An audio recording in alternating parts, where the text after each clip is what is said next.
Hello everyone, আসসালামু আলাইকুম। কেমন আছেন আপনারা? আশা করি সবাই খুব ভালো আছেন।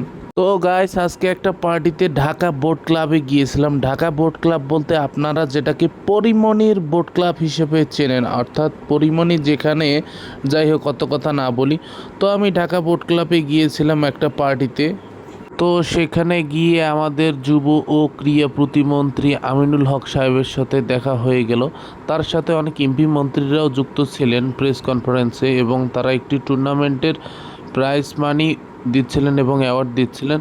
তো তাদের সাথে দেখা করার পরে বা একটু ছবি ফটো সেশনের পরে আমি চলে গেলাম আমি যে জন্যে ঢাকা বোট ক্লাবে গিয়েছিলাম আমার সাধ্য হাসিল করতে। তো গাইস, আমি ঢাকা বোট ক্লাবে কী জন্যে গিয়েছিলাম আসলে, সেটা যদি কেউ আজ করতে পারেন অবশ্যই কমেন্ট বক্সে জানাবেন।